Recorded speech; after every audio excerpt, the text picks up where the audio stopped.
हरे कृष्ण कृष्ण कृष्ण हरे हरे, हरे राम राम हरे, हरे कृष्ण हरे कृष्ण राम राम हरे, हरे कृष्ण कृष्ण कृष्ण हरे हरे, हरे राम અવાજ આવે છે મારો?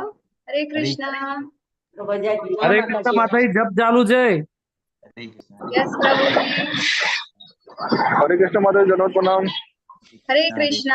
સાદર પ્રણામ આપ સૌને. हरे कृष्ण माताजी। હરે કૃષ્ણ. હરે કૃષ્ણ માતાજી. હરે કૃષ્ણ. જેમના ચાલુ છે જપા હજી અને પૂરી નથી થઈ એ લોકો તમારો મ્યુટ રાખીને તમે લોકો કરી શકો છો. આપણે સમય થઈ ગયો છે એટલે ક્લાસ ચાલુ કરી દેવો પડશે. ઓકે, તો આપ સૌનું ખૂબ ખૂબ હૃદયપૂર્વક સ્વાગત છે શ્રી શ્રી રાધા ગોવિંદા ટેમ્પલ ઇસ્કોન બેંગલુરુ તરફથી 10મા દિવસે અધ્યાય 10. આપ સૌનું ખૂબ ખૂબ હૃદયપૂર્વક સ્વાગત છે. આજે આપણે બધા જ 10મા અધ્યાયની ચર્ચા કરીશું. એ સાથે શ્રી શ્રી રાધા ગોવિંદાના ચરણોમાં વંદન કરીને શ્રી શ્રી રાધા ગોવિંદા કી જય, શ્રીલા પ્રભુપાદ કી જય. મંગલાચરણથી શરૂઆત કરીશું.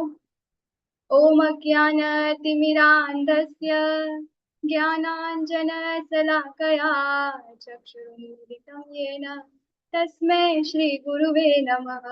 श्रीचैतन्यमनोभीष्टं स्थापितं येन भूतले स्वयं रूप कदा मह्यं ददाति स्वपदान्तिकं. वन्देऽहं श्रीगुरुः श्रीयुतपदकमलं श्रीगुरुवैष्णवांश्च श्रीरूपं साग्रजातं सहगण रघुनाथान्वितं तं सजीवं साद्वैतं सावधूतं परिजनसहितं कृष्ण चैतन्यदेवं श्रीराधा कृष्णपादान् सहगण ललिता श्रीविशाखान्वितांश्च. हे कृष्णा करुणा सिंधो दीनबंधो जगत्पते गोपेश गोपिका कांत राधा कांते नमोस्तुते. तप्त कांचन गौरांगी राधे वृंदावनेश्वरी वृषभानुसुते देवी प्रणमामि हरिप्रिये. वाञ्छाकल्पतरुभ्यश्च कृपा सिन्धुभ्य एव च पतितानां पावनेभ्यो वैष्णवेभ्यो नमो नमः. नमः ॐ विष्णुपादाय कृष्णपृष्ठाय भूतले श्रीमते भक्तिवेदान्त स्वामिनीति नामिने. नमस्ते सरस्वते देवी गौरवाणी प्रचारिणे निर्विशेष शून्यवादी पाश्चात्य देशतारिणे. जय श्री कृष्ण चैतन्य प्रभु नित्यानंद श्री अद्वैत गदाधर श्रीवासादि गौर भक्त वृंद. हरे कृष्णा कृष्ण कृष्ण हरे हरे, हरे राम राम राम हरे हरे. हरे कृष्णा. हरे कृष्ण ફરીથી ખૂબ હૃદયપૂર્વક સ્વાગત છે શ્રી શ્રી રાધા ગોવિંદા ટેમ્પલ ઇસ્કોન બેંગલુરુ તરફથી અધ્યાય 10 દિવસ 10મો. આપણે 50% જેટલું કવર કરી લીધું છે આજે. બોલ બોલ. हरे हरे कृष्णा હરે કૃષ્ણ માતાજી. હરે કૃષ્ણ. हरे कृष्णा हरे હરે કૃષ્ણ. हरे कृष्ण हमारी माता साथे जी, दंडवत प्रणाम। પ્રણામ. हरे સાદર कृष्ण પ્રણામ माताजी, પ્રભુજી. दंडवत प्रणाम माताजी। सादर प्रणाम प्रभुजी. बीना शाह, परेश शाह प्रभुजी, कृष्ण कुमार गुप्ता प्रभुजी, पित्रोड़ा सचिन प्रभुजी, आरती सुरु माताजी, कल्याणी जादव माताजी, मानसी माताजी, ओके हमारा शिक्षा गुरु पण छे आज तो जितेंद्रिय गोपेश दास प्रभुजी, धर्मिष्ठा प्रभुजी, मानसी माताजी, मंजुला बेन पटेल माताजी, हेमांगी हरिप्रिया माताजी, विमला माताजी, महेश माताजी, प्रमोद प्रभुजी, चौधरी नीलपा माताजी, केवल रावल प्रभुजी. ઓકે, ને તેના સિવાય પણ જે લોકોના નામ લેવાના રહી ગયા છે આપ સૌનું ખૂબ ખૂબ હૃદયપૂર્વક સ્વાગત છે. તો આજે આપણે ચર્ચા કરીશું અધ્યાય 10 વિભૂતિઓ. અને એના પહેલા આપણે થોડુંક ગઈ વખતનું થોડી ઘણી ચર્ચા કરીશું. હે ને? તો એકદમ સિમ્પલ છે. આજે આપણે ગઈકાલ જેવા 2 દિવસથી જેમ ક્વેશ્ચન આન્સર લઈએ છીએ એમ ક્વેશ્ચન આન્સર નથી લેવાના. ખાલી તમારે એટલું કહેવાનું છે, પહેલા અધ્યાયથી લઈને 9મા અધ્યાય સુધીના અધ્યાયના ખાલી નામ બોલવાના છે. કોણ બોલશે? ચાલો હેન્ડ રેઝ કરો.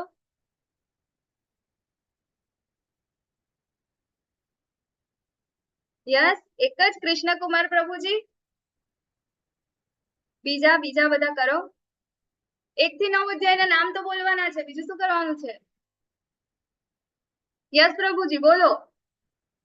પહેલો ગીતાનો પહેલો છે અર્જુન રણભૂમિ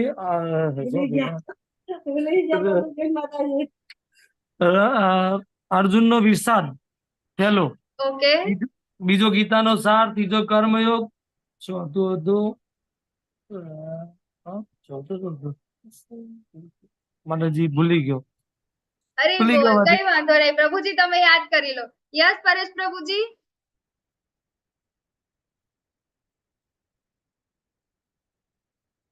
હરે કૃષ્ણ પરેશ પ્રભુજી. હા માતાજી, ચોથું છે દિવ્ય જ્ઞાન, પાંચમો છે કૃષ્ણ ભાવ, પહેલેથી બોલો પ્રભુજી, કૃષ્ણ ભાવયુક્ત કર્મ. પહેલા અધ્યાયથી. અચ્છા, પહેલા અધ્યાયથી. કુરુક્ષેત્રની રણભૂમિ પર સૈન્ય નિરીક્ષણ, હા, ગીતાનો સાર, કર્મયોગ, પછી દિવ્ય જ્ઞાન, પછી કર્મયોગ, કૃષ્ણ ભાવનામૃત કર્મ, ધ્યાન યોગ, પરમેશ્વરનું જ્ઞાન, ભગવત પ્રાપ્તિ, અને કાલનું છે પરમ ગુહ્ય જ્ઞાન, હરી બોલ. થેન્ક યુ પ્રભુજી. પરમેશ્વરનું ઐશ્વર્ય. થેન્ક યુ પ્રભુજી. બીજું કોઈ છે જે લોકો આ મોઢે બોલી શકે? ખાલી આપણે 9 અધ્યાયના નામ બોલવાના છે કોઈ? ઓકે, ચાલો તો આજે આપણે અધ્યાય 10 ની ચર્ચાઓ કરીશું. યસ લલિત પ્રભુજી. યસ, પહેલો છે કુરુક્ષેત્રની યુદ્ધ ભૂમિ પર સૈન્ય નિરીક્ષણ, બીજો ગીતાનો સાર અથવા સાંખ્ય યોગ, ત્રીજો કર્મયોગ, ચોથો દિવ્ય જ્ઞાન, પાંચમો કર્મયોગ કૃષ્ણ ભાવનામૃત, છઠ્ઠો ધ્યાન યોગ, સાતમો પરમેશ્વરનું જ્ઞાન, આઠમો ભગવત પ્રાપ્તિ અથવા તો અક્ષર બ્રહ્મ યોગ, અને 9મો છે એ પરમ ગુહ્ય જ્ઞાન, અને 10મો આજનો વિભૂતિ યોગ. હરે કૃષ્ણ. હરી બોલ. થેન્ક યુ પ્રભુજી. તો આપણે પહેલા અધ્યાયથી જોયું કે અર્જુનના પેલા જે યુદ્ધ ન કરવાના કારણો હતા, બરાબર? એ કારણો પછી ભગવાને ગીતાનો સાર આપ્યો. એ કારણોના બધા જવાબ આપણને અધ્યાય 2 માં આપી દીધા. અધ્યાય 3 ના અંદર એનું કન્ટિન્યુએશન કરતા ભગવાને કીધું કે કર્મયોગ શું છે. એના પછી અધ્યાય 4 ના અંદર કીધું કે જ્ઞાન યોગ શું છે. આ બંનેનું મિક્સ પછી અર્જુનજીને શું પ્રશ્ન થયો કે આમાંથી વધુ સારું કયું છે? એટલે ભગવાને આપ્યું કૃષ્ણ ભાવના યુક્ત કર્મ, બરાબર? પછી છઠ્ઠો અધ્યાય છે શું કહેવાય, કર્મયોગ, હે ને? અને એના પછી 7મો અધ્યાય છે પરમેશ્વરનું ઐશ્વર્ય. ભગવાન એમના વિશે કહેવાનું ચાલુ કર્યું. અને પછી 8મા અધ્યાયના અંદર અર્જુનજીને કઈ ના સમજાવ્યું, એમને ઇન્ટરપ્ટ કર્યા. એટલે પછી 8મો અધ્યાય ભગવાને આપ્યું ભગવત પ્રાપ્તિ. એના પછી આપણે 8મા અધ્યાયમાં જોયું ધ્યાન યોગ, હે ને? આપણો 6 અધ્યાય સુધી આપણા કર્મયોગ છે આખું પૂરું થઈ ગયું. એના પછી ભક્તિ યોગ આપણું ચાલુ થયું છે. અને પછી 8મા અધ્યાયના અંદર એ ભગવાને એમના અર્જુનજીનો ક્વેશ્ચનનો આન્સર આપ્યો. પછી 9મા અધ્યાયના અંદર ફરીથી ભગવાને 7મા અધ્યાયનું કન્ટિન્યુએશન કર્યું. અને અત્યારે આજે આપણે 10મા અધ્યાયમાં પણ એ જ કન્ટિન્યુએશનને આપણે આગળ વધારીશું. ભગવાન એમના વિશે આગળ કહેતા કહે છે. તો આજે તમે મને જવાબ આપશો કે વિભૂતિ યોગ, બરાબર? તો વિભૂતિનો મતલબ શું થાય? માતાજી, વિશિષ્ટતા ધરાવતું વ્યક્તિત્વ. વિશિષ્ટતા ધરાવતું વ્યક્તિત્વ. ઓકે, બીજા કોઈ? વિશિષ્ટ ઐશ્વર્ય. વિશિષ્ટ ઐશ્વર્ય. ઓકે, બીજા કોઈ? બસ 4-5 જ જણા. હરે કૃષ્ણ માતાજી. હરે કૃષ્ણ પ્રભુજી. એવું ઐશ્વર્ય કે જે આજે પણ આપણે યાદ કરીએ, જે જ્ઞાન છે, પ્રભુની લીલા છે. ઓકે, થેન્ક યુ પ્રભુજી. હા, થેન્ક યુ. તો આજે આપણે જોઈશું વિભૂતિ યોગ. વિભૂતિ એટલે કે ભગવાનની જે શક્તિ છે એની વિશિષ્ટતા. અને ભગવાન એમની શક્તિના વિશિષ્ટતાઓ ઘણી બધી જે આજે આપણે એમની જે આકર્ષિત, આપણે જેને જોઈને આપણે ભગવાન તરફ આકર્ષણ આપણને થાય છે, આપણે એમના તરફ આકર્ષિત થઈએ છે, એને કહેવાય વિભૂતિ. બરાબર ને? કે આપણે કોઈ બી વ્યક્તિને એટ્રેક્ટ કરવા હોય તો એના માટેનું એનું શું છે, એની શક્તિઓની આકર્ષણ શું છે એ આપણે જોતા હોઈએ છે, ઓપ્યુલન્સી. હે ને? તો એ ભગવાન આજે આપણને એમના વિશે કહે છે. તો જો આપણે આટલું બધું ભગવાન આપણને કહે છે તો એના કારણે જ આપણે ભગવાન તરફ આકર્ષિત થઈએ છીએ. હે ને? તો જો એને પરમેશ્વરનું ઐશ્વર્ય પણ કીધું છે. આ પિક્ચરના અંદર આપણને જોવાય છે ને, નારદ મુનિ છે અને આ, ચાલો આ પિક્ચર વિશે મને કહેશો કોઈ? કૃષ્ણજી અને બલરામજી છે માતાજી. Thank you. હરી બોલ. તો આ દ્વારિકા નગરી છે અને કૃષ્ણ અને બલરામ છે અને અહીંયા ગાડી નારદ મુનિ છે, આપણા લેન્ડ થઈને આયા છે. હે ને? ત્યાં ગાડી દ્વારિકા નગરીની એમ પણ વારંવાર શું કહેવાય, એ લોકો ફરવા માટે આવતા હોય છે. અને દ્વારિકા નગરીનું વર્ણન ભાગવતમમાં એટલું સરસ રીતે થયું છે ને કે આવી દ્વારિકા જેવું જે ઐશ્વર્ય છે ને, દ્વારિકા જેટલું સુંદર છે ને એટલું તો સ્વર્ગ પણ નથી. હે ને? તો એકવાર નારદ મુનિ આવે છે ત્યાં આગળ દ્વારિકામાં ફરવા માટે કે લાવો ને, આ ભગવાન છે, એમની આટલી બધી રાણીઓ છે, તો એ શું કરે છે હું જોઉં તો ખરા, એમ કઈ રીતે મેનેજ કરે છે. એક જ વ્યક્તિ આટલું મોટું દ્વારિકા નગરી, આટલા બધા લોકોને કઈ રીતે મેનેજમેન્ટ કેવું છે એમનું જોવા દે એમ. તો એ જાય છે ત્યાં, તો એ જેવા જાય છે ને ત્યાં કેટલા બધા મહેલ હોય છે. તો દરેક જગ્યાએ ક્યાંક છે ને કૃષ્ણ ભગવાન એમની એક રાણી સાથે કઈક વાતો કરતા હોય, ક્યાંક જમતા હોય, ક્યાંક એમના બાળકો સાથે રમતા હોય. હે ને? તો એવા ઘણા જ બધા કૃષ્ણ, એટલે એક જ કૃષ્ણ ઘણા જ બધા વ્યક્તિઓ સાથે ઘણા જ બધા કૃષ્ણ એવી રીતે બની જતા હોય છે. તો ઘણા બધા લોકો આપણને કહે ને કે તમારા કૃષ્ણ તો કેવા હતા, કેટલી બધી રાણી રાખતા હતા, એમનું ચરિત્ર કેવું હતું. પણ એમને શું ખબર કે આપણા કૃષ્ણ ભગવાન એક નહીં, અનેકો કૃષ્ણ ભગવાન હતા. એમની એ શક્તિ છે. તો આપણે 10મા અધ્યાયના અંદર આજે શું જોઈશું? તો એ કૃષ્ણ અજાણ્યા છે અને બધાના સ્ત્રોત છે. શુદ્ધ ભક્તિ ભગવદ્ ગીતાનો સાર છે. અર્જુન કૃષ્ણનું સર્વોચ્ચ પદ સ્વીકારે છે, કૃષ્ણ તેમની વિભૂતિનું વર્ણન કરે છે. તો આ એક દ્રશ્ય છે જ્યારે મહાભારતનું યુદ્ધ થવાનું હોય છે એના પહેલા.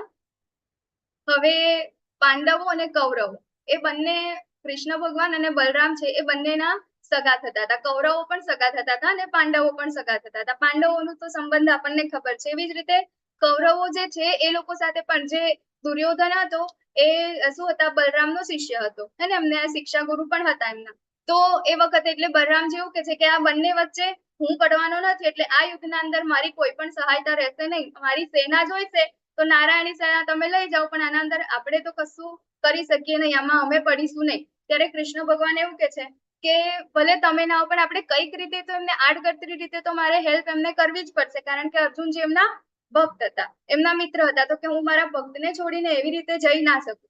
ત્યાર પછી એવું કે છે હવે તમારે જેમ કરવું હોય તેમ કરો. ત્યારે કૃષ્ણ ભગવાન બંનેને એવું કે છે કે એક શરત મૂકે છે કે હું તમને હેલ્પ કરવા માટે તૈયાર છું, તમે લોકો આવજો.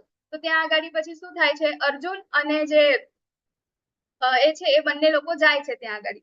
તો શું થાય છે કે અર્જુનજી છે ને એ ત્યાં આગળ પ્રતીક્ષા રૂમમાં, આપણે કોઈ બીને પણ મળવા જતા હોય તો કેવું હોય કે આપણે એમની પ્રતીક્ષા કરવા માટે એક રૂમમાં બેસતા હોય છે. તો કૃષ્ણ ભગવાન ત્યાં આગળ આરામ કરતા હોય છે, સૂતા હોય છે, અને જે અર્જુનજી છે એમના ચરણોમાં બેસી જાય છે. અને જે સોરી, એમનું નામ શું હતું મેં ભૂલી ગઈ. કોનું માતાજી? આ કૌરવોના દુર્યોધન. દુર્યોધન. Thank you. દુર્યોધન. દુર્યોધન. તો દુર્યોધન છે એ શું કરે છે, આવી રીતે ત્યાં આગળ જઈને મસ્ત આરામથી સોફા પર બેસી જાય છે. હે ને? તો હવે આપણને થાય કે અર્જુનજી ત્યાં આગળ એમના પગ નીચે કેમ બેઠા હતા. હે ને? તો ભગવાન પાસે તો આટલું બધું ઐશ્વર્ય છે, દ્વારિકા નગરીનું ઐશ્વર્ય આપણે જોયું. તો કહેવાય ને કે ભગવાન પાસે કઈ બેસવાની કઈ ખોટ નથી. એમની પાસે ઘણો જ બધો મોટો વિશાળ એમનો રૂમ, અને ત્યાં આગળ બેસવાની પણ આમ બહુ જ બધી જગ્યા હતી. હે ને? તો પણ ભક્ત જે છે, ભગવાનના ભક્ત, અહીંયા આગળ અર્જુનજીની વિશિષ્ટતા બતાવી છે કે ભક્ત છે તો એ ભગવાનના ચરણોમાં એમને રહેવું હોય છે. તો એટલા માટે એમના ચરણોમાં જાય છે. અને ભગવાન સૂતા હોય છે ત્યારે ભગવાન જેવા ઉઠે છે ને એવું સ્વાભાવિક છે, આપણે જયારે ઉઠીએ ને ત્યારે આપણને સૌથી પહેલા આપણા ચરણોમાં જે હોય ને એમના દર્શન થાય. હે ને? ત્યાં એ જ આપણી નજર ત્યાં જ જાય. તો એટલે પછી ભગવાન ઉઠે છે અને ત્યાં આગળ સૌથી પહેલા અર્જુનને કે છે, એટલે આમાં શરત એ હતી કે દુર્યોધન કે અર્જુન જે કંઈ પણ આવે, પણ જો સૌથી પહેલા મારી પાસે જે આવશે એને એ લોકો જે માંગશે એ મળશે. બે વસ્તુ હતી, એક હું હું મતલબ કે હું આવીશ તમારી સાથે રહીશ પણ નિશસ્ત્ર, હું કોઈ શસ્ત્ર ઉપાડીશ નહીં. અને બીજું કે મારી નારાયણી સેના. આ બે વસ્તુ છે, પણ જે સૌથી પહેલા આવી જશે એને આ બંનેમાંથી એ જે માંગશે એ પહેલા મળી જશે. તો દુર્યોધન હતો, તો દુર્યોધન પછી ભગવાન તો ઉઠે છે અને અર્જુનજીને જોવે છે તો કે છે કે હા અર્જુન બોલો, તમારી નજર તો પહેલા તમારા ઉપર પડી છે. ત્યારે દુર્યોધન મનમાં વિચારે છે કે હવે તો ગયું આપણા હાથમાંથી, હવે તો આ નારાયણી સેના જ માંગવાના છે અને હું તો અહીંયા ગાડી આવીને ક્યારની પ્રતીક્ષા કરું છું, હવે મારું કઈ થવાનું નથી. અને પછી એવું પણ વિચારે છે કે આ તો કેમ પણ ભગવાનના તો આજે કૃષ્ણના છે તો પાંડવો તો એમ પણ પ્રિય છે એટલે એમ પણ એ લોકોને જ આપશે હે ને. તો ભગવાન શું કે છે કે બોલો અર્જુન તમારે શું જોઈએ છે? તો અર્જુનજી શું કે છે કે ભગવાન મારે તો તમે જ જોઈએ છે, ભલે નિશસ્ત્ર ગમે તેવા પણ મારે તમે જોઈએ છે. એટલે પછી પેલો દુર્યોધન છે ને મનમાં એવું કે કેવો મૂર્ખ છે, અને પછી ખુશ પણ થાય છે કે કેવો મૂર્ખ છે, એના કરતા સારું કે હું ભલે ને હું એ ગાડી એના પછી જોયું પણ માંગ્યું તો મને જે જોઈતું હતું એ જ ભગવાને મને આપવાના છે, અને અર્જુનને તો ખાલી નિશસ્ત્ર કૃષ્ણને માંગી લીધા. તો અહીંયા ભગવાનનું આપણે ગઈ વખતે જોયું ને કે ભગવાન બધાની ઈચ્છા પૂરી કરે છે, પક્ષપાત નથી કરતા. તો અહીંયા જો આની ઈચ્છા શું હતી, ભલે લેટ આવ્યો પણ એની ઈચ્છા હતી નારાયણી સેના માટેની, તો ભગવાન એને આપે છે. અને અર્જુનની ઈચ્છા હતી કે મારા પક્ષમાં ભગવાન આવે. તો એ રીતની આખી આ એક કથા છે. તો 10.1 ના અંદર ભગવાન કે છે કે પૂર્ણ પુરુષોત્તમ પરમેશ્વર બોલ્યા, હે મહાબાહુ અર્જુન સાંભળ, તું મારો પ્રિય સખા છે, તેથી હું તારા હિતાર્થે એવું જ્ઞાન પ્રદાન કરીશ કે જે મેં અગાઉ સમજાવેલા જ્ઞાનથી શ્રેષ્ઠ હશે. અત્યાર સુધીમાં આપણને ભગવાને ઘણું બધું જ્ઞાન આપ્યું છે. ત્યાં અત્યારે હવે જે જ્ઞાન આપવાના છે ભગવાન એમના ઐશ્વર્ય વિશે, એ કેવું છે, એ દરેક જ્ઞાનથી શ્રેષ્ઠ છે. તેમનું ચિંતન કેવી રીતે કરી શકે, હે ને? અર્જુનજીનો પ્રશ્ન આગળ આવશે. પછી મારી ઉત્પત્તિ કે ઐશ્વર્યને ન તો દેવગણ જાણે છે અને ન તો મહર્ષિઓ જાણે છે, કારણ કે હું જ સર્વથા દેવો તથા મહર્ષિઓનો સ્ત્રોત્ર છું. તો ભગવાન શું કે છે કે મારી ઉત્પત્તિ, અહીંયા ગાડી આપણને ઘણી બધી વાર થાય ને કે કૃષ્ણ પહેલા આયા કે શિવજી પહેલા આયા કે કયા ભગવાન મોટા કોણ છે. તો અહીંયા ભગવાન જાતે કે છે કે મારી ઉત્પત્તિ કે ઐશ્વર્યને કોઈ જાણતું નથી. બધા જ ભગવાન શું કે છે કે બધા જ મારા જમા છે, હું બધાને જાણું છું પણ કોઈ મારા વિશે જાણતું નથી. આપણે એક સાદા ઉદાહરણ તરીકે લઈએ તો આપણા ઘરમાં આપણા જે દાદા હોય, હા ને, તો એ દાદા કોના વિશે, આપણા પપ્પા વિશે જાણતા હોય, આપણા વિશે જાણતા હોય, ફેમિલીમાં જે કંઈ પણ થયું હોય બધા વિશે જાણતા હોય. પરંતુ દાદાના એમના બચપન વિશે આપણે કે આપણા પપ્પા જાણતા ના હોય. હા ને, તો ભગવાન અહીંયા આગળ એ જ કહેવા માંગે છે કે મારા ઐશ્વર્ય અને ઉત્પત્તિ વિશે દેવતાઓ પણ જાણતા નથી, ના તો કોઈ મહર્ષિઓ જાણે છે, કારણ કે હું જ સર્વથા દેવો તથા મહર્ષિઓનો સ્તોત્ર છું. તો મનુષ્યમાં માત્ર તે જ મોહ રહિત અને સમસ્ત પાપોથી મુક્ત હોય છે, જે મને અજન્મા અનાદિ તથા સર્વ ગ્રહ મંડળોના સ્વામી તરીકે જાણે છે. કોને કે છે? આ જે ભગવાનના ભક્ત હોય, એમના મિત્ર હોય, અને ભગવાનને જ માને છે કે ના ભગવાન છે, હે ને, કે મોહ રહિત, કે આપણે શું થઈએ છે, ભૌતિક જગતથી આપણે મોહગ્રસ્ત થઈ જઈએ છીએ, પણ એ મોહ રહિત થઈ અને સમસ્ત પાપોથી મુક્ત હોય છે, અને એ જ અજન્મા અનાદિ તથા સર્વ ગ્રહ મંડળોના સ્વામી તરીકે ભગવાન કૃષ્ણને જ માને છે. અહીંયા ગાડી આપણી પાસે એક કથા છે. ચાલો, શું કોણ કહેશે મને આના વિશે? ચાલો. દેવકીજીના ગર્ભમાં ભગવાન હોય છે અને બધા દેવો ને બધા ઋષિમુનિઓ દર્શન કરવા માટે આવે છે. હરી બોલ. થેન્ક યુ પ્રભુજી, શરદ પ્રભુજી. તો આપણે એક ભાગવતમના અંદર સરસ એક ભગવાનની લીલા છે. ભગવાનનું અવતરણ જ્યારે જન્મ થવાનો હોય છે એના પહેલા દેવકીજીના ગર્ભમાં જ્યારે ભગવાન જન્મ થવાનો હોય છે એ વખતે દરેક દેવતાઓ જે છે એ સ્તુતિ કરે છે ભગવાનને આવવા માટે, હે ને. તો એ ખૂબ સુંદર વર્ણન આપણને ભાગવતમમાં મળે છે. તો જે ભક્ત હોય છે એ ભગવાનને આવી જ રીતે સર્વ ગ્રહ મંડળોના સ્વામી તરીકે જાણે છે, બરાબર. અને એ જ વ્યક્તિ કેવો છે? પાપ મુક્ત હોય છે. જે ભક્ત હોય છે ભગવાનને ભગવાન માને જ છે, કૃષ્ણને ભગવાન માને જ છે, એમાં કોઈ સંદેહ નથી. તો 7 ઋષિઓ અને 4 કુમારોના નામ આપણે એના પહેલા જોઈ લઈએ કે આપણે સર્વ ગ્રહ મંડળોના સ્વામી, બરાબર. તો ગ્રહ મંડળોના અંદર કોણ? આપણે બધા જ આવી જઈએ, દેવતાઓ પણ આવી જાય. આપણે કોનામાંથી જન્મ લીધો છે?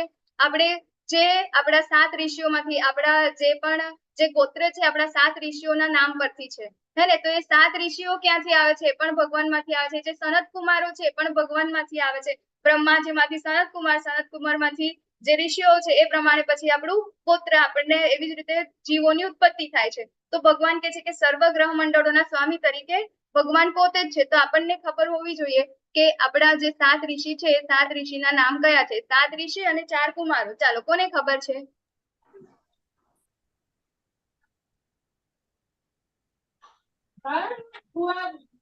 એક, બે, ત્રણ, ચાર. યસ ભૂમિ માતાજી. હરે કૃષ્ણ. હરે કૃષ્ણ માતાજી. હરે કૃષ્ણ માતાજી.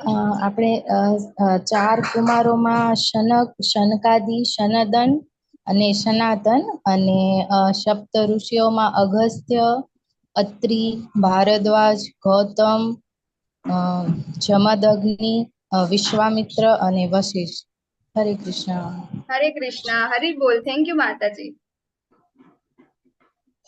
તો જોઈએ આપણે અગસ્ત્ય, અત્રિ, વશિષ્ઠ, વિશ્વામિત્ર, ગૌતમ, જમદગ્નિ અને ભારદ્વાજ એ આપણા 7 ઋષિઓ છે, અને 4 સનત કુમારો, સનક, સનાતન, સનંદન અને સનત કુમાર. તો અહીં સપ્ત ઋષિઓ તથા તેમની પૂર્વ 4 અન્ય મહર્ષિઓ તેમજ બધા મનુઓ માનવ જાતિના પૂર્વજો મારા મનથી ઉત્પન્ન થયેલા છે, અને વિભિન્ન લોકમાં નિવાસ કરનારા સર્વ જીવો તેમનામાંથી આવે છે. આપણે બધા એમનામાંથી આવીએ છીએ, અને એ બધા ક્યાંથી આવે છે? ભગવાનના મનમાંથી. તો જો કોઈ ભગવાનના પવિત્ર નામોનો જપ કરી શકે તો પછી કૃષ્ણનો મહિમા જાણવાની શું જરૂર છે? કોણ કહેશે? આપણે રોજ ચેન્ટિંગ કરીએ છીએ ને, પછી કૃષ્ણનો મહિમા જાણવાની શું જરૂર છે? કોઈ જરૂર ખરી આટલું બધું ભગવાનનું ઐશ્વર્ય જાણવાની? કેમ જાણવું છે આપણે? ક્લાસ ચાલુ થયો એના પહેલા જ આપણે આની ચર્ચા કરી છે. વિભૂતિ. યસ, કોણ આપશે આન્સર? કોઈ નહીં? જોઈએ આપણે આગળ. હા ને, ભગવાન પાસે આપણે આકર્ષણ તો થવું જોઈએ ને. તો જે મનુષ્ય મારા આ ઐશ્વર્ય તથા યોગને વિશે ખરેખર દ્રઢ વિશ્વાસ ધરાવે છે, તે મારી અનન્ય ભક્તિમાં સંલગ્ન થાય છે. આ વિશે લેશ માત્ર પણ શંકા નથી. જે લોકો અનન્ય ભક્તિ ભગવાનની કરે છે, હે ને, અને યોગને અને ભગવાનના ઐશ્વર્યને દ્રઢ વિશ્વાસ, ભગવાનમાં વિશ્વાસ છે જ, હે ને, આ લોકોને આના અંદર કોઈ શંકા છે જ નથી. પણ શું કે છે કે ભગવાન તરફ આપણને આકર્ષણ, આપણે એમનું ચિંતન કરવું હોય, અને ભગવાનની આ મહિમા, કૃષ્ણનો મહિમા જાણવાની શું જરૂર છે? તો આપણા જેવા લોકોને, આપણને જો કૃષ્ણ ભગવાનનો મહિમા ના જાણ્યા હોત તો અત્યારે પણ આપણે ભગવાન પ્રત્યે આપણને એટલું આકર્ષણ ના થયું હોય. થયું હોય? ના થયું હોય. તો અહીંયા ગાડી એક બીજી એક ઘટના છે, જે ચલો કઈ ઘટના છે આ?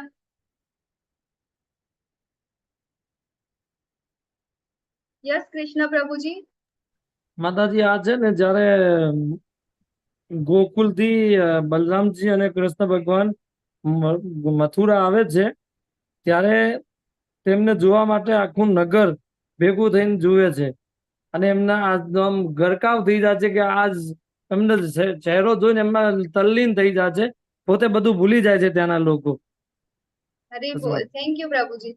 તો આ મથુરા છે, બરાબર. ભગવાન જ્યારે મથુરામાં આવે છે ત્યારે મથુરા વાસીઓ જેટલા પણ છે બધા જ ભગવાનને જોવા આવી જાય છે, અને એ વખતે એટલા દૂર દૂરથી, અહીંયા ગાડી જુઓ, તમને આ બાજુ જોવાય છે, અહીંયા જોવાય છે, કેટલા બધા દૂર દૂર સુધી ઉભા છે, અને એ લોકો ભગવાનને જોવા માટે આવે છે, અને બધાને એવું ફીલ થાય છે કે ભગવાન મને જોઈ રહ્યા છે, ભગવાન મને સ્મિત આપી રહ્યા છે. અને એવું નહીં કે જે નજીક ઉભા છે એમને જ ભગવાનના દર્શન થાય છે, જે બહુ દૂર ઉભા છે ને એ લોકોને પણ ભગવાનના એવા જ દર્શન થાય છે જે ભગવાનની નજીક છે. તો આ ભગવાનની વિશિષ્ટ શક્તિ છે, આવી બધા પાસે નથી હોતી, હે ને. તો એ જે ઐશ્વર્ય છે ભગવાનનું એક બીજું આપણે એક લઈએ તો જયારે ગોવર્ધન ગિરિરાજને ભગવાને એમની ટચલી આંગળી પર લીધો, તો ત્યારે જે આજુબાજુના જેટલા પણ વાસીઓ હતા વૃંદાવનના, એ બધાને જ ભગવાન કેવા જોવાતા હતા? બધાને ભગવાન એક આમ બાંસળી વગાડતા હોય ને એવા, અને બધાની સામે જોતા, ભગવાનની પીઠ કોઈને જોવાતી જ નથી, હે. તો એ પ્રકારનું ભગવાનનું એક વિશિષ્ટ ઐશ્વર્ય છે. તો ચતુશ્લોકી ગીતા, આ 10મા અધ્યાયના અંદર આપણને ચતુશ્લોકી ગીતાની પણ ચર્ચા આપણે કરીશું. શું છે એ પણ આપણે સમજીશું. ચતુશ્લોકી ગીતાને આપણે શોર્ટમાં કેવું હોય તો કેવી રીતે યાદ રાખી શકાય? કયો અધ્યાય, મતલબ અધ્યાયનો કયો શ્લોક? આપણે આગળ વધીએ એના પહેલા 10.8 થી લગાવીને 10.11. 10.11 બરાબર. 8, 9, 10 અને 11 4 શ્લોક છે ચતુશ્લોકી ગીતા. 108 થી આપણે યાદ રાખી શકીએ.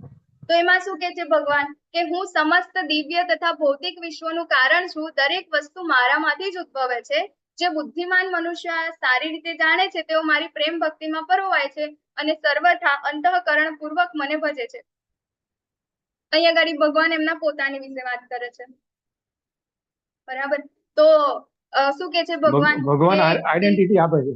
હા, ભગવાન એમની પોતાની આઈડેન્ટિટી આપે છે કે દિવ્ય અને ભૌતિક વિશ્વનું કારણ પણ હું જ છું, કે અંદર જેટલા પણ દિવ્ય લોકો છે, બરાબર, ભૌતિક વિશ્વ જે કાંઈ પણ છે એ બધાનું કારણ કોણ છે?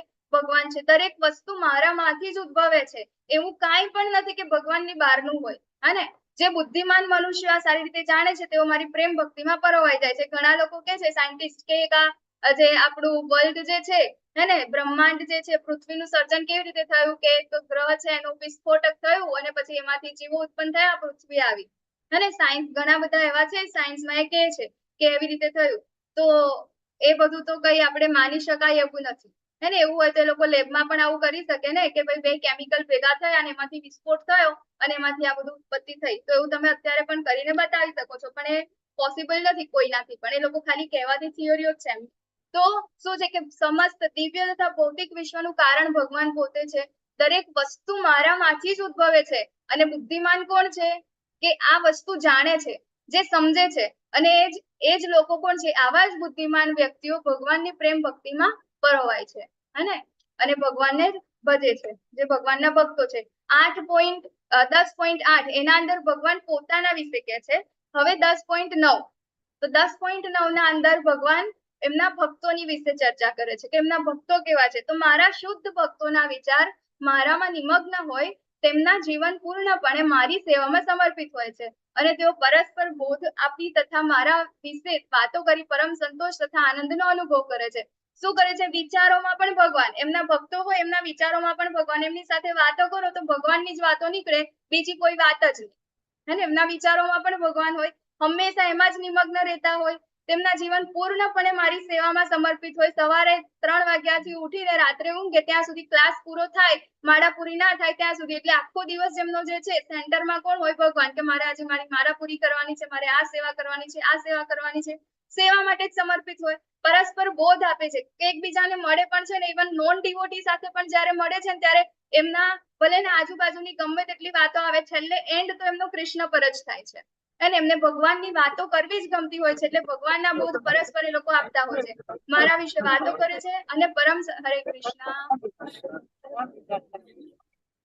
પ્લીઝ મ્યુટ કરજો, થેન્ક યુ. તો શું થાય છે કે આવું બધું જે કરે છે ને, શું કરે છે? એમની સેવા કરે છે, એમના વિચારોમાં મગ્ન રહે છે, હે ને. પછી એમને એકબીજા સાથે ખાલી ભક્તોની જ વાતો કરે છે. એના આ બધી વસ્તુ કરવાથી એમના ભક્તોને શું થાય છે? સંતોષ મળે છે, પરમ આનંદનો અનુભવ કરે છે. કીર્તનમાં અત્યારે અમે લોકો ટેમ્પલમાં જઈને આવ્યા, બધા કોઈ બીજી કોઈ વાત જ નહીં, બધા બસ ખાલી સેન્ટરમાં ભગવાનની જ વાતો કરતા હોય. એક જે કીર્તન હોય, કીર્તનમાં આનંદ, એમ કોઈ ત્યાં આગળ દુઃખ દર્દ નામની કોઈ વસ્તુ દૂર દૂર સુધી જોવાય જ ને. તો અહીંયા ભગવાન 10.9 ના અંદર એમના ભક્તો વિશેની વાત કરે છે.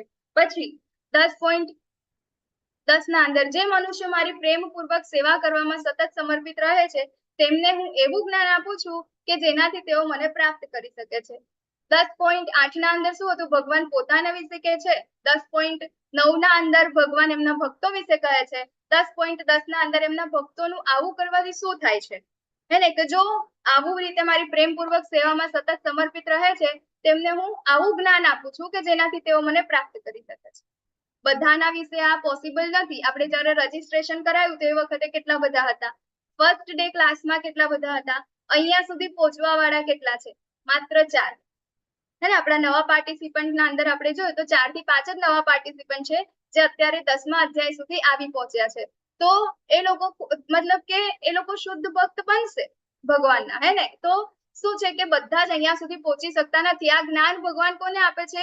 જેવું માને છે કે કૃષ્ણ પોતે ભગવાન છે અને કૃષ્ણમાંથી જ બધું આવ્યું છે અને સર્વસ્વ કૃષ્ણ છે, એવા જ લોકોને ભગવાન આનું જ્ઞાન આપે છે. તો પ્રેમપૂર્વક સેવા કરે છે. તો 10મા અધ્યાય સુધી પણ એ લોકો જ આવે છે, નહીં તો બધા કર્મયોગથી પાછા ફરી જાય છે, આ બાજુ આવતા જ નથી, હે ને. તો ભગવાન શું કરે છે? એમને જ એવું જ્ઞાન આપે છે, એના હૃદયના અંદર એવું ફીલ થાય છે, હે ને. તેનાથી જેને ભગવાનની આ જ્ઞાન લેવાની એમને ઈચ્છા પણ ત્યારે જ થાય છે. અને એ લોકો જ ભગવાનને પ્રાપ્ત કરી શકે છે. તો ભક્તો ઉપર વિશેષ કૃપા કરવા માટે હવે 10.11 ના અંદર ભગવાન શું કહે છે કે ભક્તો ઉપર વિશેષ કૃપા કરવા માટે તેમના હૃદયોમાં નિવાસ કરનારો હું જ્ઞાનરૂપી પ્રકાશમાન દીપક વડે અજ્ઞાનજન્ય અંધકારને દૂર કરું છું. પહેલા શું કરે છે ભગવાન? એમના વિશે કહે છે, પછી એમના ભક્તો વિશે કહે છે, એના પછી એમના ભક્તોને આ જ્ઞાન કે આવી રીતે મારી સેવા કરશે તો હું એમને શું આપીશ, હે ને, એનું શું થશે એ કહે છે. અને બીજું 11 ના અંદર શું કરે છે કે આ ભક્તોના અંદર જે કઈ પણ અજ્ઞાન હશે ને એ બધા જ અજ્ઞાનને મારું જ્ઞાન અંદર જશે ને તો એ મારા જ્ઞાનના દીપક વડે એના પ્રકાશ વડે આ અજ્ઞાન છે એ બધું જ દૂર થઈ જશે. અહીંયા આગળ આપણને એક ખૂબ સરસ જોવાય છે ચિત્ર. એના અંદર કોણ છે?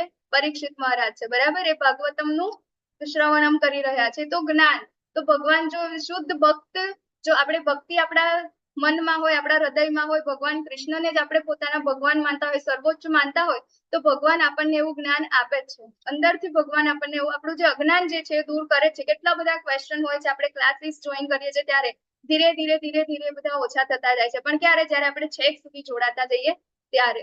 આપણે એના માટે 18મા અધ્યાય સુધી જવું પડે. ઓકે, યસ શરદ પ્રભુજી, આપનો હેન્ડ રેઝ છે. હા, પેલું ગુજરાતીમાં છે ને, ઉડા અંધારેથી પ્રભુ પરમ તેજે તું લઈ જા. હા, થેન્ક યુ પ્રભુજી, હરી બોલ. તો ભગવાન પરમ તેજે તો ભગવાન જ લઈ જાય, પણ એના માટે કેવું? ભગવાનને સમર્પિત થવું પડે, એમને શરણાગત થવું પડે. શરણાગતિ બહુ ઇમ્પોર્ટન્ટ વસ્તુ છે, હે ને. તો અહીંયા આગળ ભગવાન 10.12 અને 13 ના અંદર કે છે, એના અંદર અર્જુન હવે પ્રશ્ન પૂછે છે કે આપ પૂર્ણ પુરુષોત્તમ પરમેશ્વર, પરમ ધામ, પરમ પવિત્ર, પરમ સત્ય છો. આપ સનાતન દિવ્ય આદિ પુરુષ, અજન્મા તથા મહાનતમ છો. આવું કોણ કે છે? આ હું નથી કેતો. અર્જુન એવું કે છે કે આપ પરમ પરમેશ્વર છો, પરમ ધામ છો, પરમ પવિત્ર છો, પરમ સત્ય છો જ, એમાં કોઈ ના નથી. આપ સનાતન છો, દિવ્ય છો, આદિ છો, બહુ પુરાતન છો, અજન્મા છો, કોઈ જન્મ નથી આપનો, આપ મહાન છો. આવું હું નથી કેતું. કોણ કે છે? નારદ, અસિત, દેવલ તથા વ્યાસ જેવા સર્વ ઋષિઓ આપના આ સત્ય વિશેનું સમર્થન કરે છે. આપણે પહેલા અધ્યાયના અંદર જોઈ ગયો કે અર્જુનને કેવું હતું? વિષાદમાં પડી ગયા હતા, હે ને, કે એમને કશું ખબર નથી પડતી. તો એ વખતે ભગવાને એમને એમની યોગ માયાના અંદર એમની એક શક્તિમાં એમને મૂકી દીધા હતા, હે ને, કારણ કે આપણા બધા માટે. બાકી જો અર્જુનજી એવું ના જાણતા તો અર્જુનજી અત્યારે આવું કહી શકતા કે તમે આ છો જ. અને એવું કોણ કે છે? નારદ, અસિત, દેવલ, વ્યાસ આવા ઋષિઓ. મતલબ કે અર્જુનજીએ શાસ્ત્રોનું પઠન કરેલું છે, એમને વેદ પુરાણને જાણે છે. વેદ પુરાણમાં જે છે એ કોણ છે? ભગવાન તરફ જ લઈ જાય છે. તો અર્જુનજી પહેલેથી જ જાણે છે, હે ને. તો અહીંયા ગાડી પ્રૂવ થાય છે કે અર્જુનજી જેવા તેવા નથી, એ ભક્ત છે. પરંતુ આ ભગવાનની જ એવી રચના છે, ભગવાન એમને યોગ માયામાં મૂકે છે અને એના લીધે આપણને આ ભગવદ ગીતા મળે છે. તો આ હવે આપ સ્વયં મને તે જ કહી રહ્યા છો, હે ને, કે આ બધું વસ્તુ તો હું જાણું જ છું. મેં વેદ અધ્યયન કરેલું છે, પુરાણો વાંચેલા છે, બધું કરેલું છે, બરાબર. આ બધા જ તમારું સમર્થન કરે છે અને આપ સ્વયં હવે મને એ જ કહી રહ્યા છો. જે હું જાણું છું એ આપ મને કહી જ રહ્યા છો. તો હે કૃષ્ણ, આપે મને જે બધું કહ્યું છે તે હું સર્વથા સાચું માની સ્વીકારું છું. હે પ્રભુ, ન તો દેવો કે ન તો દાનવો આપના સ્વરૂપને જાણવા સમર્થ છે, હે ને. શું કે છે અર્જુનજી? કે આપ જે મને કહી રહ્યા છો ને એ દેવો માટે અને દાનવો માટે પણ સુલભ નથી, હે ને. એ દેવોને પણ નથી ખબર કે દાનવોને પણ નથી ખબર જે તમે મને કહી રહ્યા છો, હે ને. માટે હું એને સાચું માનીને સ્વીકારું છું. મારી માટે તો ભગવાન મારી માટે કે છે, તો આ એ લોકો માટે જે લોકો પુણ્ય આત્માઓ છે, જે દેવો છે, એ લોકો, અને એ લોકો માટે પણ સુલભ નથી, તો પણ મારા માટે છે. તો હે પૂર્ણ પુરુષોત્તમ, હે સર્વના ઉદ્ધવ સ્થાન, હે સમસ્ત જીવોના સ્વામી, હે દેવોના દેવ, હે વિશ્વના સ્વામી, એકમાત્ર આપ જ પોતાની અંતરંગ શક્તિથી પોતાને જાણો છો. ભગવાને કીધું પહેલા કે હું જ બધા જ વ્યક્તિઓ શું છે? દિવ્ય અને ભૌતિક બધી જ વસ્તુઓ ભગવાનમાંથી આવી છે. મને કોઈ જાણતું નથી, દેવો પણ નથી જાણતા, કોઈ ઋષિ મુનિ પણ નથી જાણતા. અહીં અગાડી અર્જુનજી એ વસ્તુને સાર્થક કરે છે કે હા, તમે જ પોતાની અંતરંગ શક્તિથી પોતાને જાણો છો, બીજું કોઈ જાણી શકતું નથી. તો હે કૃષ્ણ પરમ યોગી, હું કેવી રીતે આપનું ચિંતન કરું અને કેવી રીતે આપને જાણી શકું? હે પૂર્ણ પુરુષોત્તમ પરમેશ્વર, આપનું સ્મરણ કયા કયા રૂપોમાં કરવામાં આવે છે? અહીંયા ગાડી પૂછે છે કે હવે આપ તો વ્યાપ્ત છો, કેટલું બધું છે, તો હવે અમને કઈ કઈ વસ્તુથી હું તમને સ્મરણ કરું, હે ને. તો પછી શું કે છે, હે જનાર્દન, આપ કૃપા કરીને ફરીથી આપના યોગ સામર્થ્ય તથા ઐશ્વર્યનું વિસ્તારથી વર્ણન કરો. હું આપના વિશે શ્રવણ કરવામાં ક્યારેય તૃપ્ત થતો નથી, કેમ કે જેમ જેમ હું આપના વિશે વધુ સાંભળું છું તેમ તેમ આપના શબ્દરૂપી અમૃતનું વધુ ને વધુ આસ્વાદન કરવા ઈચ્છું છું. અત્યાર સુધી ભગવાને આગળ પણ કીધું ને, પાણીમાં હું સ્વાદ છું, સૂર્યચંદ્રનો પ્રકાશ છું. ભગવાને એકવાર તો બધું કીધું જ છે ને, તેમ છતાં અર્જુનજીને આ વસ્તુથી શું છે, હજી ને હજી સાંભળવું છે ભગવાન વિશે, કે ભગવાન તમે મને કહો, મારે હજી ને હજી એ સાંભળવું છે. આપનું યોગ સામર્થ્યથી ઐશ્વર્યનું વિસ્તારથી વર્ણન કરો, કારણ કે આનો શ્રવણ કરવાથી મેં હજી પણ તૃપ્ત થયો નથી, ક્યારેય તૃપ્ત થતો નથી. બરાબર, કારણ કે શું છે, ભગવાન જે કહે છે શું છે, અમૃત છે, અને અમૃતનું આસ્વાદન કરવા માટે હું ઈચ્છું છું, તો આપ મને કહો. તો હવે આપણે જોઈએ આના અંદર કે આ કઈ પણ વસ્તુ આપણે જોઈએ તો આપણને એના જે કોઈ પણ છે એને યાદ આવે તો શૂન્યની સર્જન કોને કરી હતી? આર્યભટ્ટે. E=mc², આલ્બર્ટ આઇન્સ્ટાઈન, હે ને? તો આવી રીતે આ બધા ચિત્રો છે એ લોકોનું પણ છે, તો આ જોઈને આપણને એ વ્યક્તિ વિશે યાદ આવે કે ઓકે, આને આ કર્યું. તો પછી આગળ શું કે છે કે પૂર્ણ પુરુષોત્તમ પરમેશ્વર બોલ્યા, હવે હું તને મારા ફક્ત મુખ્ય વૈભવયુક્ત રૂપોનું વર્ણન સંભળાવીશ, કારણ કે હે અર્જુન, મારું ઐશ્વર્ય અપાર છે. અર્જુને એવું પૃચ્છા કરી કે ભગવાન તમારા વિશે મને કહો, મારે હું તૃપ્ત થતો નથી.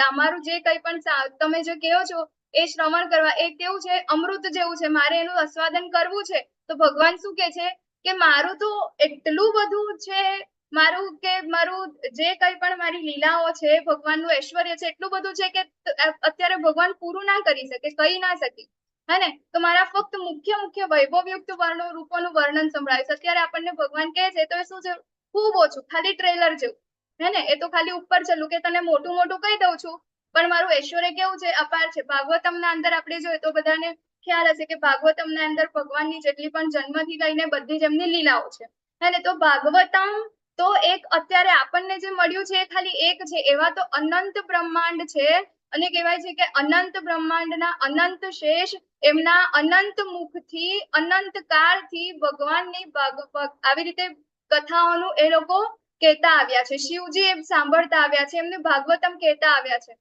હે ને? તો ભગવાનની આવી તો કેટલું ભાગવતમ છે, ભગવાનની આવી કેટલી બધી લીલાઓ છે, હે ને? તો એ બધું ઐશ્વર્ય છે, અનંત છે, એના વિશે કોઈ જાણી નહીં શકે. એ જાણીશું તો મતલબ આપણા જે જન્મો, કારણ કે અનંત છે, ક્યારે પૂરું નથી થવાનું, ને એવું પણ નથી કે રિપીટ કરે છે. એક જ વાર, એક થયું એક વાર, એવી રીતે અનંત કાળથી ચાલતું આવ્યું છે અને હજી પણ ચાલે છે. તો શું છે કે એ કેવું છે, અનંત છે. એટલે શું કહે છે ભગવાન કે અહીંયા હું તને થોડું જે કઈ પણ ઉપરનું છે મુખ્ય એ હું તને કહું છું, જેથી તું આ સાંભળીને ખુશ થા. બરાબર? તો શું છે કે હે અર્જુન, હું જીવ માત્રના હૃદયમાં સ્થિત પરમાત્મા છું. હું જ સમસ્ત જીવોનો આદિ, મધ્ય તથા અંત છું. આપણે જેટલા પણ જીવો છે બ્રહ્માંડના અંદર, એના હૃદયમાં સ્થિત પરમાત્મા કહીએ ને કે આપણે પરમાત્મા એ જ આત્મા, એ જ પરમાત્મા. તો પરમાત્મા રીતે કોણ ભગવાન વિરાજે છે એના અંદર? હું જ સમસ્ત જીવોનો આદિ, મધ્ય તથા અંત છું. બરાબર? ભૂત, ભવિષ્ય, વર્તમાન બધું જ કોણ છે? ભગવાન છે. એને સૃષ્ટિનું સર્જન કરવા વાળા પણ ભગવાન છે, અને એનો અંત કરવા વાળા પણ છે, એનો પાલનહાર પણ એ પોતે જ છે. તો આદિત્યોમાં હું વિષ્ણુ છું, જ્યોતિઓમાં હું તેજસ્વી સૂર્ય છું, મરુતોમાં હું મરીચી છું, અને નક્ષત્રોમાં હું જ ચંદ્ર છું. વેદોમાં હું સામવેદ છું, દેવોમાં સ્વર્ગનો રાજા ઇન્દ્ર છું, ઇન્દ્રિયોમાં હું મન છું. સ્વર્ગના રાજા આપણે કહીએ કે આપણે ઐશ્વર્ય સૌથી સારામાં સારું શું હોય? સ્વર્ગ હોય. તો સ્વર્ગનું સૌથી મોટું વ્યક્તિ જેના હેન્ડલ કરે તો કોણ છે? ઇન્દ્ર છે. તો દેવોના અંદર કોણ છે? સ્વર્ગનો રાજા ઇન્દ્ર. તો ભગવાન પાસે તો આવા કેટલા હશે ને? આપણી દ્વારિકા નગરી સ્વર્ગથી ચડિયાતી હતી, તો બીજું તો કેવું શું? ઇન્દ્રિયોમાં હું મન છું. ગઈકાલે જ આપણા કૃષ્ણકુમાર પ્રભુજી પૂછતા હતા કે આપણું મન લાગતું નથી ભક્તિના અંદર, તો એના માટે આપણે ભગવાનને પ્રાર્થના કરવી જોઈએ, કારણ કે અહીંયા ભગવાન કહે છે કે ઇન્દ્રિયોમાં હું મન છું. તો જો કૃષ્ણ આપણા હાથમાં ન આવતા હોય, બહુ જ નટખટ છે ભગવાન, એ કોઈના હાથમાં નથી આવતા. યશોદા માતાને પણ બહુ જ શું કહેવાય, દોડાવતા હતા, હે ને? તો ભગવાન ખૂબ નટખટ છે, બહુ જ ચંચળ છે. તો એના માટે જો આપણે એમની ભક્તિ કરીશું તો ભગવાન શું છે? ઇન્દ્રિયોના અંદર મન છે, વારંવાર જતી રહે છે, આપણે એના અંદર સ્થિર કરવું જોઈએ. તો સમસ્ત જીવોમાં રહેલી પ્રાણ શક્તિ, ચેતના પણ હું જ છું. હું સર્વ રુદ્રોમાં શિવજી છું. અહીંયા ગાડી આપણને થાય, ઘણા બધા એવું કે ઇસ્કોનના ડિવોટી તો શિવજીને ભગવાન નથી માનતા, પણ એમને એ નથી ખબર કે અમે કૃષ્ણમાં જ શિવજીને જોઈએ છે, અને શિવજીમાં જ અમે કૃષ્ણને જોઈએ છે, કે રુદ્રોમાં શું છે? ભગવાન શિવ છે. બરાબર? યક્ષો અને રાક્ષસોમાં ધનપતિ કુબેર છું, પશુઓમાં અગ્નિ છું અને બધા પર્વતોમાં મેરુ છું. હે અર્જુન, પુરોહિતોમાં હું બૃહસ્પતિ છું, સેના નાયકોમાં હું કાર્તિકેય છું અને જળાશયોમાં સમુદ્ર છું. તો જ્યારે આપણે સમુદ્ર જોઈએ ને ત્યારે આપણને ભગવાનની યાદ આવી જોઈએ કે હા આ ભગવાન છે. હું મહર્ષિઓમાં ભૃગુ છું, વાણીમાં દિવ્ય ઓમકાર છું, સર્વ યજ્ઞોમાં પવિત્ર નામોનો જપ હું છું અને સર્વ સ્થાવરોમાં હિમાલય છું. આપણે હિમાલયમાં ક્યાંક ફરવા જઈએ હે બદ્રી વિશાલ કે કેદારનાથ ક્યાંક ફરવા જઈએ તો આપણને પહાડ જોઈને યાદ આવવું જોઈએ કે ના આ તો મારા કૃષ્ણ ભગવાન છે. હે ને આપણે જે કઈ પણ નામ જપ કરીએ છીએ તો નામ જપના અંદર પણ શું છે ભગવાન પોતે છે. એટલા માટે કહેવાય કે આપણે જયારે નામ જપ કરતા હોય ત્યારે આજુબાજુ ક્યાંય કશું કરવાનું નહીં, ખાલી એના અંદર ધ્યાન આપવાનું હોય. તો શું છે આપણે ભગવાન પોતે નામ જપ ભગવાનના ગુણ લીલા નામ આદિના અંદર ભગવાનમાં કોઈ ડિફરન્સ છે જ નહીં, એ બધું એક જ છે. હે અને વાણીના અંદર દિવ્ય ઓમકાર છે, મહર્ષિઓમાં ભૃગુ ઋષિ છે. હું સર્વ વૃક્ષોમાં અશ્વત્થનું વૃક્ષ છું, જેની અત્યારે આપણા ધર્મના અંદર સનાતન ધર્મના અંદર બધા સ્ત્રીઓ જે છે એ પૂજા કરતા હોય છે ને, વડનું વૃક્ષ, વટ સાવિત્રીના વ્રત ને એવું બધું હોય છે. તો એ વૃક્ષોના અંદર અશ્વત્થનું વૃક્ષ છું. હું જ દેવર્ષિઓમાં નારદ છું. ઘણા જ બધા આપણા સૌથી સારા આપણા જે મોટા મોટા વૈષ્ણવ જે ડિવોટી છે ભગવાનના મહાન ભક્ત, એ બધાના ગુરુ કોણ હતા? આપણા નારદજી. હે ને તો દેવર્ષિઓમાં નારદ છું, હું ગંધર્વોમાં ચિત્રરથ છું અને સિદ્ધ પુરુષોમાં હું જ કપિલ મુનિ છું. અશ્વોમાં મને ઉચ્ચ શ્રવા જાણ કે જે અમૃત માટે થયેલા સમુદ્ર મંથન વખતે ઉત્પન્ન થયો હતો. ગજરાજોમાં હું એરાવત છું અને મનુષ્યોમાં હું રાજા છું. અને મનુષ્યના અંદર સૌથી મોટા વ્યક્તિ તરીકે આપણે કોને ગણીએ છીએ? રાજાને. તો ભગવાન શું છે કે હું જ રાજા છું, સૌનું પાલન પોષણ બધું જ કરવા વાળો હું છું.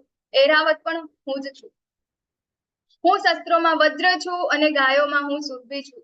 પ્રજાપતિના કારણે હું પ્રેમનો દેવ કામદેવ છું તથા સર્પોમાં હું વાસુકી છું. અનેક ફેણવાળા નાગોમાં હું અનંત છું તથા જળચરોમાં હું વરુણ દેવ છું. હું દિવંગત પિતૃઓમાં અર્યમમાં છું અને નિયમોનું પ્રવર્તન કરનારા નિયામકોમાં હું મૃત્યુદેવ યમરાજ છું. શું કે છે આપણા પિતૃલોક જે છે પિતૃલોકના અંદર મેનેજમેન્ટ કરવા વાળા કોણ છે? અર્યમમાં. તો અર્યમમાં પિતૃલોકના અર્યમમાં પણ હું છું અને જે આપણે યમલોક જે જાય છે બરાબર, તો એ યમલોકના અંદર કોણ છે? યમરાજ. તો એ મૃત્યુના દેવ તરીકે જે યમરાજ જાણીતા છે એ પણ હું જ છું. નાગોના અંદર વસુકી છું, બરાબર. જળચરોમાં વરુણ દેવ છું. દૈત્ય અસુરોમાં હું ભક્તરાજ પ્રહલાદ છું. દૈત્ય અસુરોમાં ભક્તરાજ પ્રહલાદ. દમન કરનારાઓમાં હું કાળ છું. પશુઓમાં હું સિંહ છું અને પક્ષીઓમાં ગરુડ છું. અત્યારે આપણે જોઈએ કે દૈત્યોના અંદર સર્વશ્રેષ્ઠ દૈત્ય કોણ? તો એ પ્રહલાદ મહારાજ છે. અને ભક્ત પ્રહલાદ દૈત્ય કુળના અંદર જન્મ લઈને પણ એ ભક્ત તરીકે જાણીતા થયા. અને ભગવાનની ભક્તિ કરી એટલે ભક્તરાજ પ્રહલાદ દૈત્ય અસુરોના અંદર. ઓકે. પવિત્ર કરનારામાં હું વાયુ છું. શસ્ત્ર ધારણ કરનારામાં હું રામ છું. માછલીઓમાં હું મગર છું તથા વહેતી નદીઓમાં હું જ ગંગા છું. અને રામ કૃષ્ણ, અહીંયા આપણે કહીએ કે ઘણા બધા રામ અને કૃષ્ણ, રામ અને કૃષ્ણ એક છે. ભગવાન કે છે શસ્ત્ર ધારણ કરનારામાં હું જ રામ છું. અક્ષરોમાં હું ઓમકાર છું. સમાસોમાં દ્વંદ સમાસ છું. શાશ્વત કાળ પણ હું જ છું અને સ્રષ્ટાઓમાં હું બ્રહ્મા છું. ઉત્પત્તિ કોને કરી? આપણા બધા જીવોની? બ્રહ્મા. તો એ બ્રહ્મા પણ કોણ છે? ભગવાન પોતે છે. હું જ સર્વપક્ષી મૃત્યુ છું અને હવે પછી ભવિષ્યમાં થનારને ઉત્પન્ન કરનારો હું છું. સ્ત્રીઓમાં હું કીર્તિ, લક્ષ્મી, વાણી, સ્મૃતિ, બુદ્ધિ, ધૃતિ તથા ક્ષમા છું. આજકાલ આપણે કહીએ ને કે સ્ત્રીઓના વિશે તો બહુ ચાલે છે ને કે એ લોકોને આગળ લઈ આવો. તો એના અંદર ભગવાન શું કે છે કે સ્ત્રીઓના અંદર કીર્તિ, ખાલી કોઈ ફિમેલ અત્યારે બહુ આગળ નીકળી જાય ને તો કે સ્ત્રી સશક્તિકરણ માટે ઘણા બધા એવા ખોટા કામો પણ થાય છે સ્ત્રી સશક્તિકરણના નામે. તો સ્ત્રીના અંદર આ વસ્તુઓ હોવી જોઈએ. આ બધી વસ્તુઓ હોય મતલબ કે સ્ત્રી છે. તો સ્ત્રીના અંદર આટલી વસ્તુઓ છે તો એ બધું શું છે? ભગવાન જ છે. ભગવાનના કારણે જ છે. કીર્તિ, લક્ષ્મી, વાણી, સ્મૃતિ, બુદ્ધિ, ધૃતિ, ક્ષમા એ બધું જ કોણ છે? ભગવાન છે. સામવેદના મંત્રોમાં હું બૃહદ સન્માન છું. સર્વ છંદોમાં હું ગાયત્રી છું. મહિમાઓમાં હું મર્ગઋષિ છું અને ઋતુઓમાં વસંત ઋતુ છું. હું છળ કપટ કરનારાઓમાં ધૂત છું અને તેજસ્વીઓમાં તેજ છું. હું વિજય છું, સાહસ છું તથા બળવાનોનું બળ પણ હું જ છું.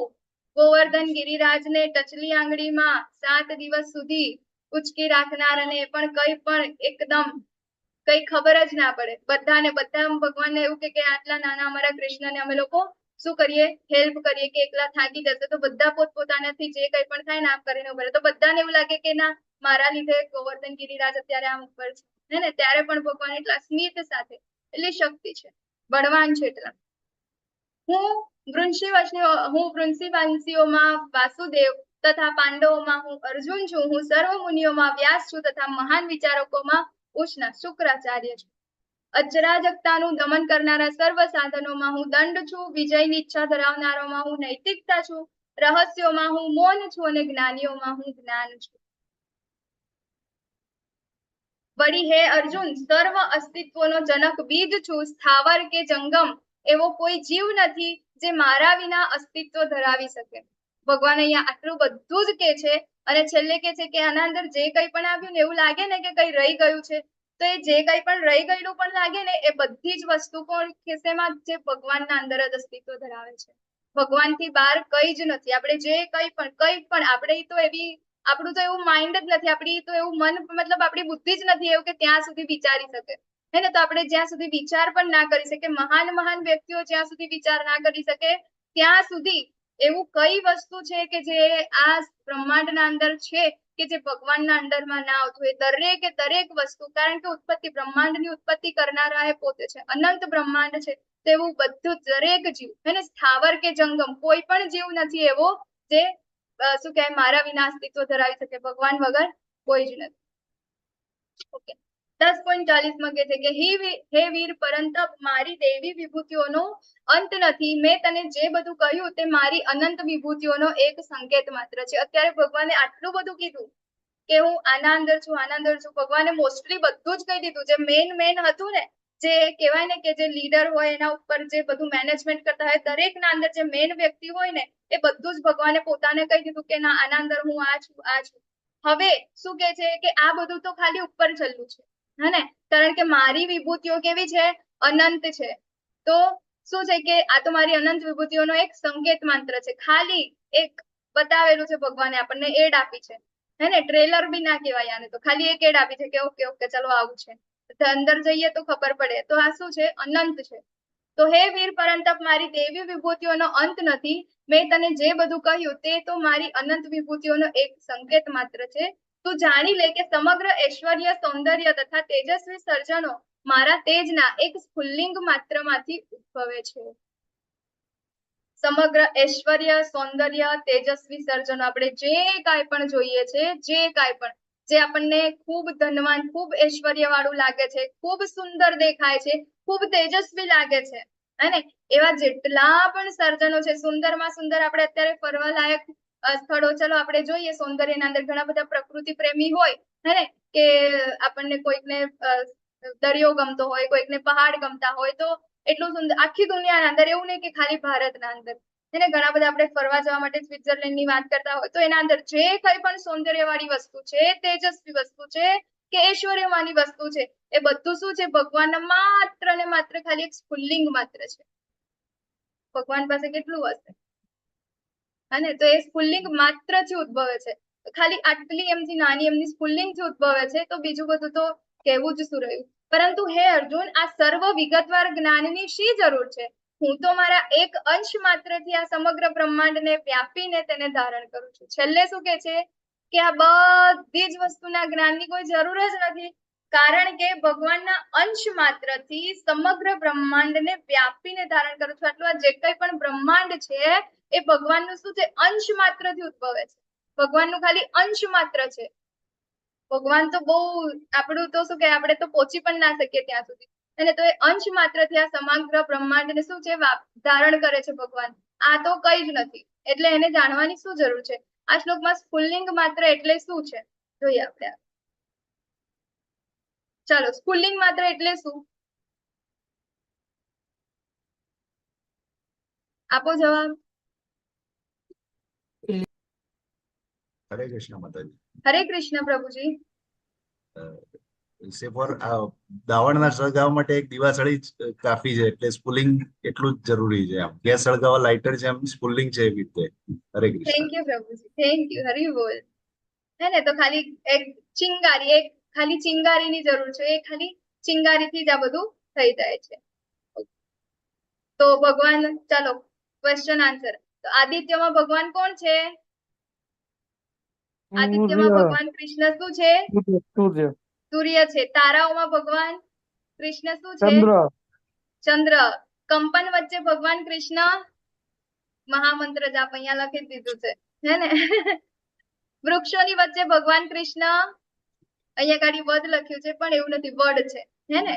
આગળ આપણાને અશ્વત્થનું વૃક્ષ. મહાન ઋષિઓમાં ભગવાન કૃષ્ણ શું છે? ભૃગુ ઋષિ છે. જો આ તો ખાલી જગ્યાઓ બધી પૂરેલી જ છે અહીંયા તો. ઋષિઓ દેવતાઓમાં ભગવાન કૃષ્ણ નારદ મુનિ છે. સ્થાવરોમાં હિમાલય છે. ઘોડાઓમાં ઉચ્છસ્રવા છે. પશુઓમાં ભગવાન કૃષ્ણ સિંહ છે. દૈત્યમાં પ્રહલાદ, ગાયોમાં સુરભી, વિજ્ઞાનમાં આધ્યાત્મિક વિજ્ઞાન, કવિતાઓમાં ગાયત્રી. શાબાશ, બધાએ સારા આન્સર આપ્યા બધાએ. તો આજે આપણે અધ્યાય 10 માં શું જોઈએ? કૃષ્ણ અજ્ઞાત છે અને બધાનો સ્તોત્ર છે. શુદ્ધ ભક્તિ ભગવત ગીતાનો સાર. અર્જુન કૃષ્ણનું સર્વોચ્ચ પદ સ્વીકારે છે. ભગવાન કૃષ્ણ તેમની વિભૂતિઓનું વર્ણન કરે છે. અને અહીંયા આગળ અર્જુનજી કહે છે ને કે આ બધી જ વસ્તુ હું જાણું છું, કારણ કે એમને પણ ઘણા બધા ઋષિઓનું, નારદ ને વ્યાસ બધાનું આપે છે કે આ બધાએ પણ તમારું વર્ણન આ જ રીતે કર્યું છે ને અત્યારે તમે મને એ રીતે કહી રહ્યા છો તમારા મુખેથી. પછી ભગવાન આપણને કહે છે કે આના અંદર હું આ છું, આ છું. એમની વિભૂતિઓનું વર્ણન કરે છે. તો ઓકે, આપણે અહીંયા ચેપ્ટર નંબર 10 કન્ક્લુડ કરીએ છીએ. વાંછાકલ્પતરુભ્યશ્ચ કૃપા સિંધુભ્ય એવ ચ પતિતાનાં પાવનેભ્યો વૈષ્ણવેભ્યો નમો નમઃ. અનંત કોટી વૈષ્ણવ વૃંદ કી જય. શ્રીલા પ્રભુપાદ કી જય. ભગવદ ગીતા કી જય. ગુરુ મહારાજ કી જય. સદગુરુદેવ કી જય. હરે કૃષ્ણ કૃષ્ણ કૃષ્ણ હરે હરે, હરે રામ રામ રામ હરે હરે. હરે કૃષ્ણ. હરે કૃષ્ણ. હરે કૃષ્ણ માતાજી.